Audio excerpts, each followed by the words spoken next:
So, hello, and how are we doing? How are we doing? 2023 is here, and we talk about it, every year. It's like, oh, it's a new start, and we can do this, and we can do that, and do you know, some of us, though, might have got to 2023, and we're just like, oh, tired. I'm tired. Yeah, we've got to go again, we've got to start again, but I'm tired. But as I said, the young people drawing, carrying some sheets today that says, let us not become weary in doing good, for at the proper time we will reap a harvest if we do not give up. Let me read that again. Let us not become weary in doing good, for at the proper time we will reap a harvest if we do not give up. Now, these are Paul's wise words in Galatians 6, verse 9. And if we look at what's happening beforehand, he's talking to the new church about, what it is like to be a Christian. That you reap what you sow, that you need to put in, that there's action required in the Christian faith and all that comes with being a Christian. And he knows that actually being a Christian isn't the easiest task. That being a Christian can sometimes be quite daunting and can sometimes feel a bit overwhelming. So he encourages the church he's talking to, and he says, let us not become weary in doing good, but let us, because at the proper time, we will reap a harvest if we do not give up. If we do not give up, a time of harvest is coming, a time of blessing. But the challenge first is we do not give up. We do not give up. So right at the beginning, as we're still in January in 2023, I want us to focus on this. Grace Church, that we dedicate ourselves now to being people that are determined we're not going to give up. We're not going to give up. We're not going to give in, no matter how hard it gets, no matter how overwhelming it can get at times. No matter the other temptations that come our way, we will not give up. Now, there's an account in the book of Matthew about Jesus asking his disciples to stay awake, to pray, to watch, and stay awake. Let's read that story. It's Matthew 26, starting at verse 36. That's Matthew 26, starting at verse 36. Then Jesus went to the disciples to a place called Gethsemane, and he said to them, sit here while I go over there and pray. He took Peter and the two sons of Zebedee along with him, and he began to be sorrowful and troubled. And then he said to them, my soul is overwhelmed with sorrow to the point of death. Stay here and keep watch with me. Going a little further, he fell his face to the ground and prayed, my Father, if it is possible that this cup may be taken from me, yet not as I will, but as you will. Then he returned to the disciples, and he found them sleeping.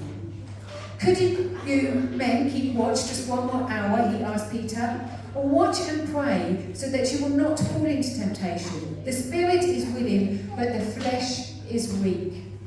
He went away a second time and prayed, my Father, if it is not possible for this cup to be taken away unless I drink it, may your will be done.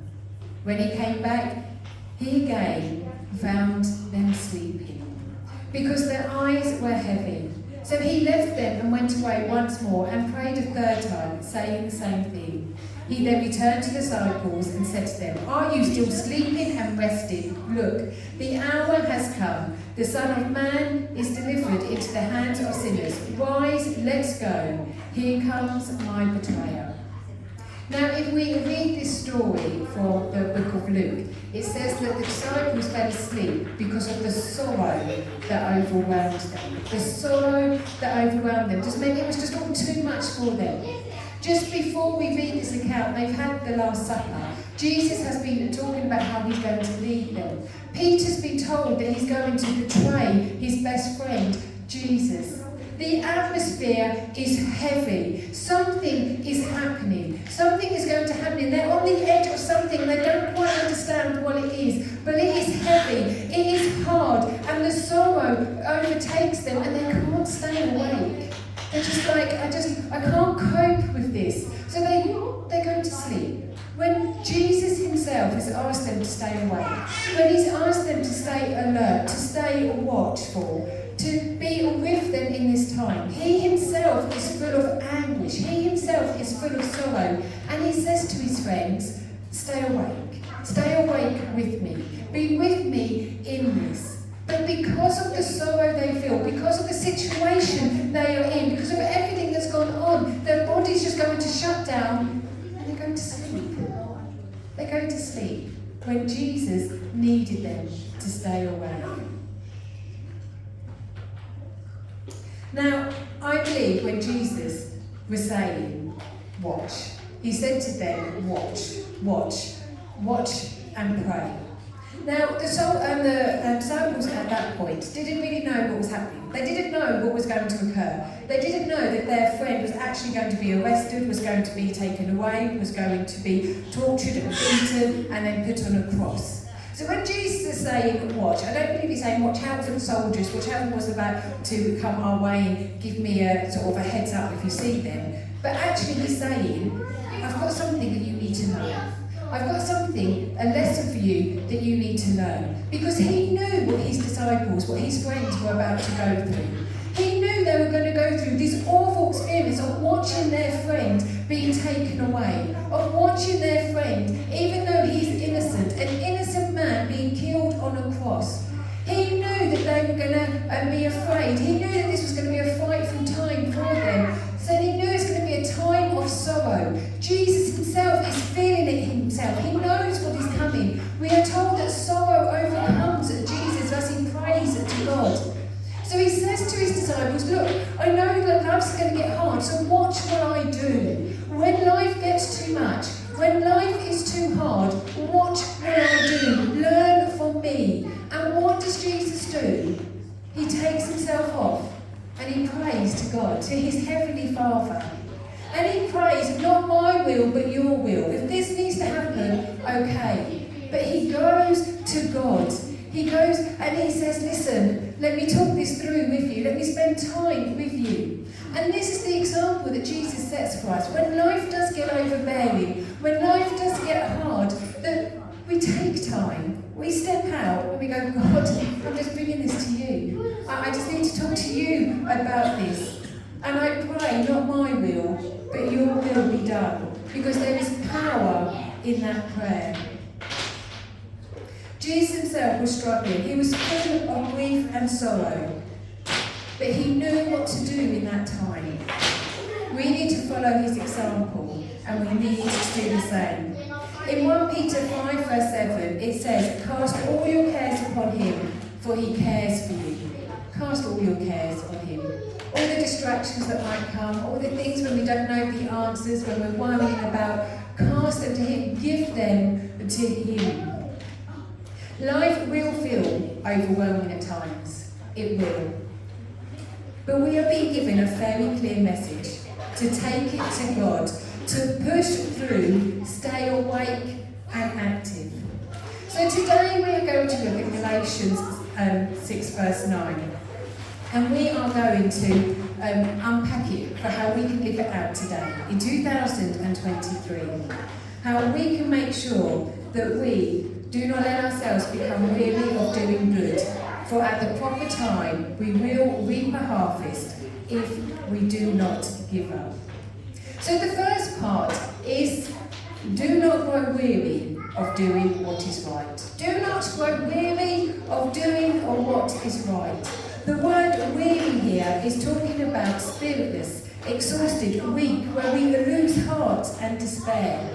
It's not just talking about tiredness because we didn't get to bed on time the day before, but it takes our souls. It takes, it's in us, and we just feel this weariness where it's a struggle to keep going on.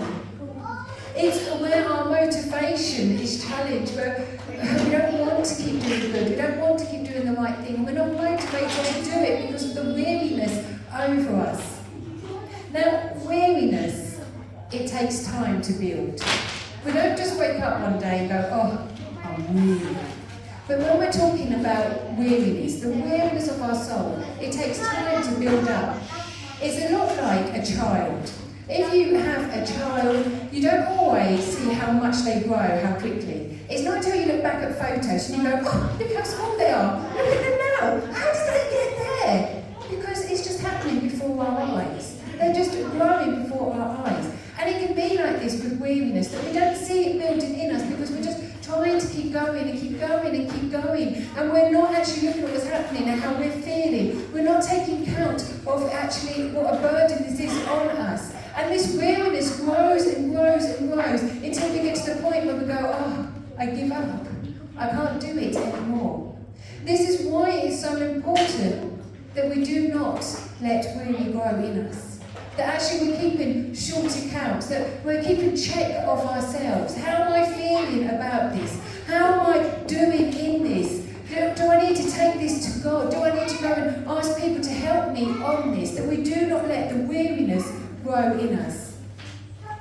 When we decide the fight to do what's right is too hard, and instead we match anger for anger or pettiness for pettiness, then we've grown weary and we've fallen asleep.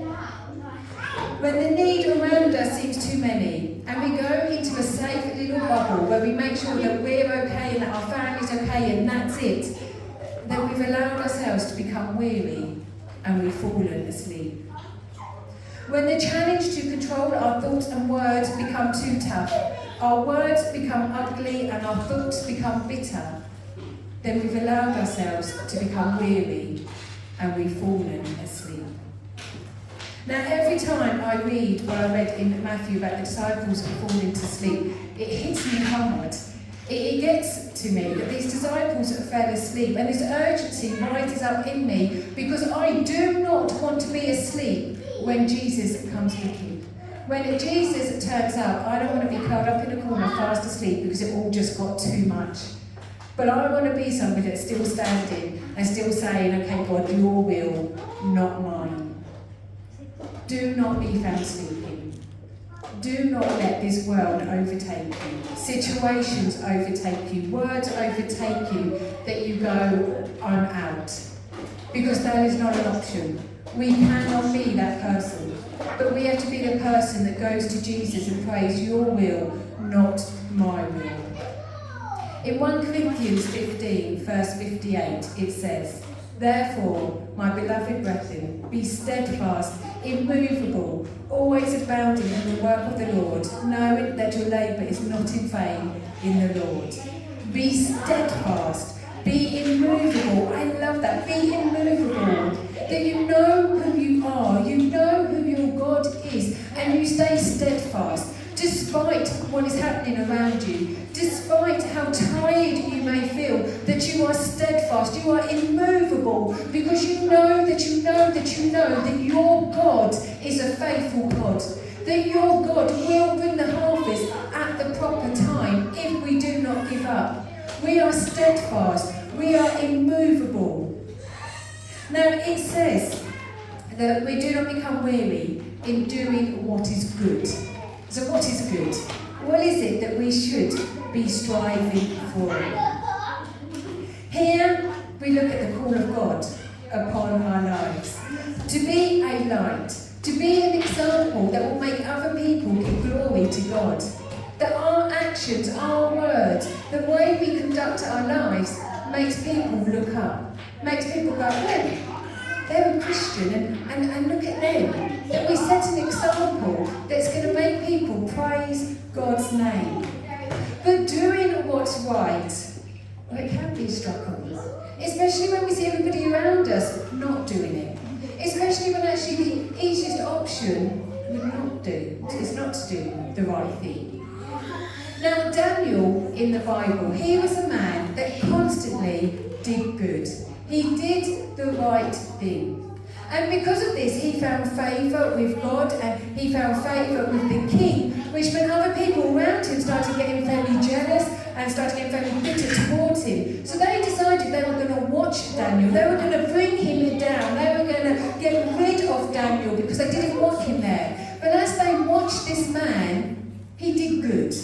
In every situation, he chose the right thing to do.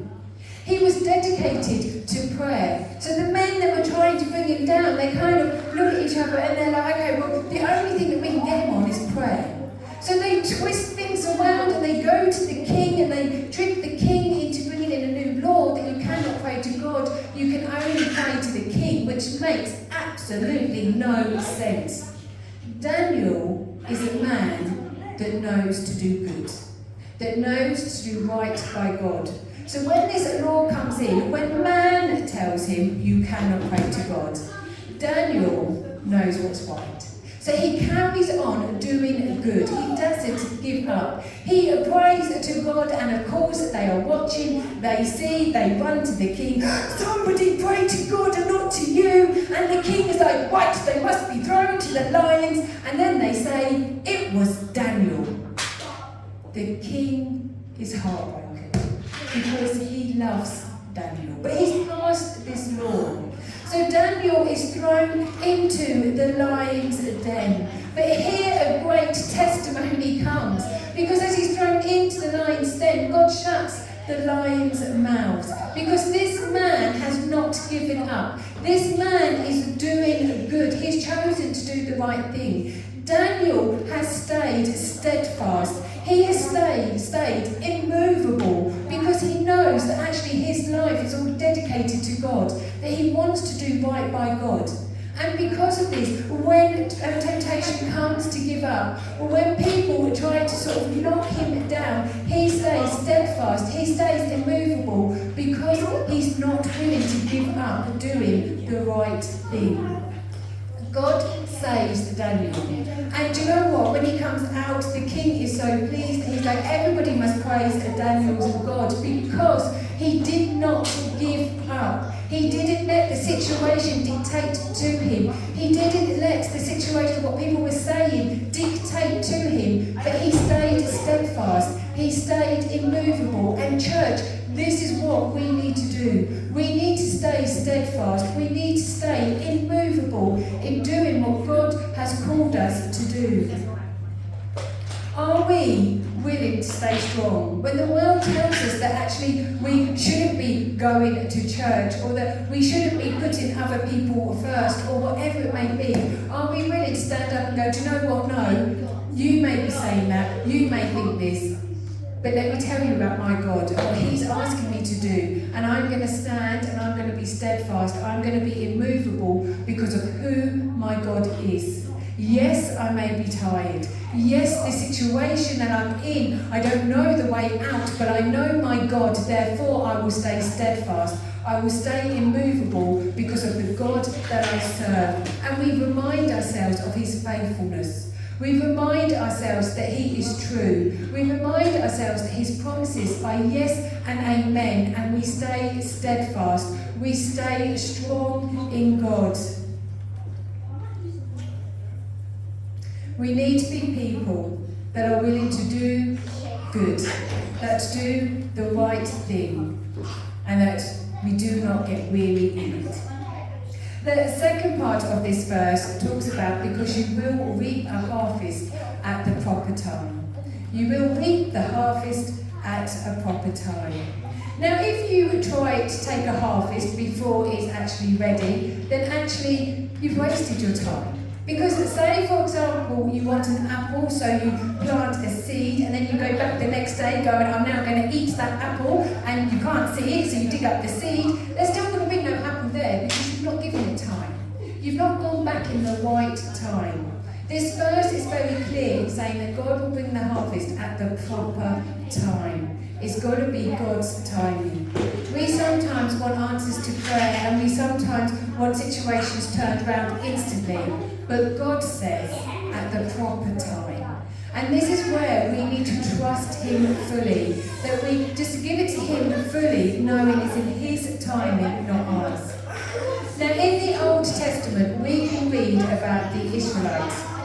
And the Israelites were God's chosen people. God frees them out of Egypt. They're to go to the promised land. Now, this promised land from Egypt is estimated, the land of Canaan, that's estimated, they could have done it in about 26 days. And that included having a look at the west as well. If they had gone the right direct route to the promised land. But if you read the Bible, you'll know it took them 40 years. And it took them 40 years because they lacked faith, because they were disobedient, but also because God led them the longest way. God didn't take them the quickest path. He didn't take them out of Egypt and say, right now, let's get to the promised land as quick as we can, because he knew that a journey had to take place first.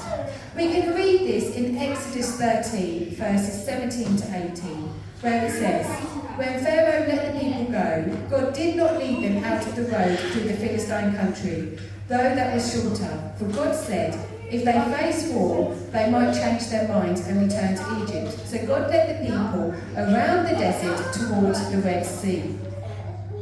God knew that his people were not ready to go straight into that promised land. There were lessons to be learned.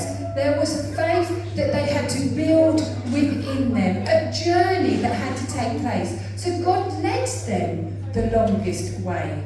He didn't take them the direct path. And sometimes, church, he does that with us. There is not a direct route. It's not A to B, because the journey is just as important as the destination. We need to do the journey first. Therefore, we trust in his timing, in his guidance, even if we think we know better, because trust me, we do not. If the Israelites had gone the direct path, it would have been an open area, an open road they would have travelled on. They at that point didn't know that the Pharaoh was going to change his mind and the Egyptians were coming after them. If they had gone the top route, they would have been open to that. When the Egyptians got there, there would have been nowhere to hide, there would have been nothing to protect them, and there would have been a battle, there would have been a war, and these people were not ready for that. God knew. So he took them a different path. Allow God to guide you. Allow him to take you the route that he knows is best for you. Even if you think it's quicker another route, it does not mean it's the right route. Follow his timing, because you will reap a harvest at the right time if you do not give up and follow him. And then finally, the last part of Galatians 6:9 says, if we do not give up. If we do not give up. Now, on July the 4th, in 1951, a lady called Florence Chadwick decided to set herself the challenge of swimming 21 miles from Catalina Island to the coast of California. And she wanted to be the first woman to do this. So she gets up on the 4th of July. She's been training, she's been working hard for this. The day comes, they get to the coastline, and there is this thick fog, to the point where they can't see pretty much beyond their own noses, but they decide that they're going to carry on. She gets into the water with her safety boat. She can just about see them, so they decide to go for it. She starts swimming. Now, this lady, she is a long-distance swimmer. She's good at this. She knows what she's doing. She's already achieved swimming the English Channel in both directions and was the first woman to do it. The challenge on this day wasn't so much the distance, but it was the Pacific Ocean she was swimming in and the bone-chilling coldness of this water.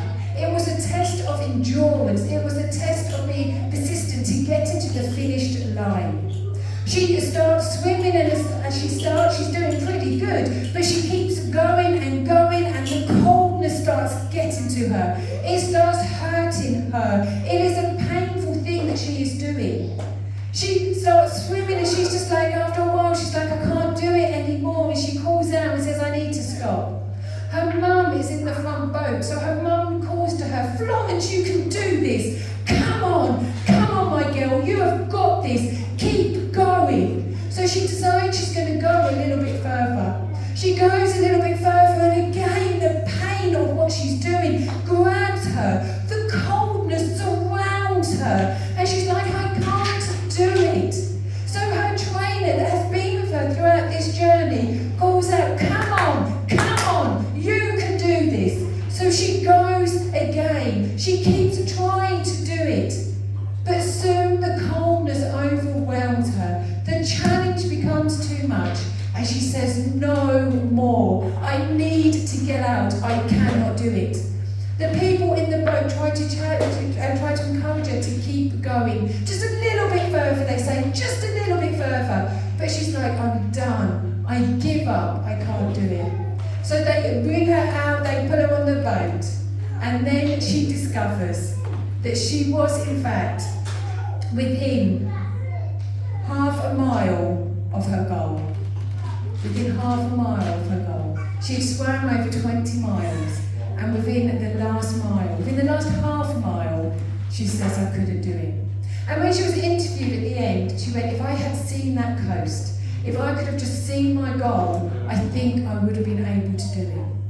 Now, a year later, she returns, because she still wants to be the first woman. She still wants to swim this 21 miles and get to her goal. A year later, she gets back into that water. And because of the weather conditions, again, the visualness is really hard to see. She can't see hard to see the boat in front of her, but she says, I'm going to do it, I'm going to do it. And she swims and she swims and she swims. Her mum cheers her on again, her trainer cheers her on again, and she swims and she swims and she swims. And you know what, a year later from when she originally tried, she got to the coast of California and she did it. And when they said to her, what made you do it? How come you could do it this time? And she said, when it got painful, when it got hard, I told myself, there is land.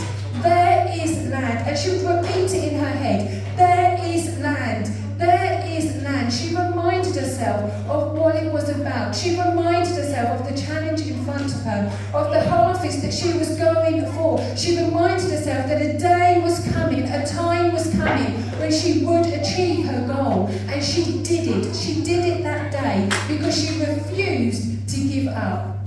Church, we need to refuse to give up. That we remind ourselves of the goal in front of us. That we are doing this not for ourselves, but we are doing it for Jesus. We are doing it so that people can know an eternity in heaven, and they cannot afford for us to give up because we've allowed ourselves to grow weary. So we have to be people that are willing to fight through, that we keep swimming, we keep going, knowing that there is land, that there will be a harvest at the proper time if we do not give up. Do not give up. In Colossians 3, verse 23 to 24, it says, whatever you do, work with all your heart, as working for the Lord, not for human masters, since you know that you will receive an inheritance from the Lord as a reward. It is the Lord Christ you are serving. Know this. Hold on to this. We are called. You are called. You are chosen today for this journey. You have been put on this journey, and God has equipped you. He has called you by name, and you can do it if you do not get weary and give up. A harvest doesn't just appear overnight, but a harvest will take work. A harvest has a time where you need to go out planting. It then has a time where of waiting. No one likes waiting, but there is a time of waiting. And then there is a time of the harvest, which can be just as much hard work as the journey to get there, as people start coming in. And we believe that there is a time of harvest for us as a church, that this church will fill up, that our family will grow. We believe that there is a harvest for you individually, whether it's healing, whether it's financial, whatever it may be, but there is a harvest because God has promised it. So in these seasons, when we are in the season of planting, we need to make sure that we don't get weary. Because here, weariness, might look like us going, well, are we actually making a difference? Can we do this? Have I done it right? And all these self-doubts come into our head as we're trying to plant, as we're trying to work towards the harvest that we know God's got for us. Do not let these thoughts stop you. Do not let these questions about, can I do this? Should I do this? Am I making a difference? Stop you. Because let me tell you, yes, You are making a difference. You can make a difference. You have got this. In a time of waiting, when we can start self-doubting and like, is anything happening? Is anything going to change? Have we got this right? Do I need to do it again? Do I need to start again? Should somebody else have done it? Because in a time of waiting, that's a time when we sort of look and we hope to see things, and hope can be dashed in waiting because things don't happen as we want, when we want. But as we've already looked today, it's in God's timing that we work. So we wait patiently, knowing that God has got this, that we don't become weary in the wait, but we stay focused. We keep swimming, knowing that our harvest will come. And then as the time of harvest does come, when situations are changed around, even then weariness can hit us as we start looking and going, am I able to do this? Am I equipped for this? Am I strong enough for this? Have I got the strength to keep doing this? Weariness can catch us out at any point. But we have to be people, as we are reminded in Galatians 6 verse 9, that we do not get weary of doing what is right. For we will receive a harvest at the proper time if we do not give up. So church, I want to encourage us all. Do not give up. Do not give up. Even if things aren't as you want them to be. Even if life is hard at the moment. Do not give up. For a harvest is coming at the proper time. Now, with a message like this, it's only right that we give you a chance to respond. So Charles is going to come up and he is going to lead us in another song. And while we are singing this song, if you want to respond today, if you're feeling weary, or if you know there's a chance that actually you can see it creeping in, then either stand where you are, or you can come up the front and we will pray with you. Because we are doing this together, church. You are not alone. So we stand together, we pray together, and we do not give up. So if you would like someone to pray with you today, please come to the front and I will happily pray with you.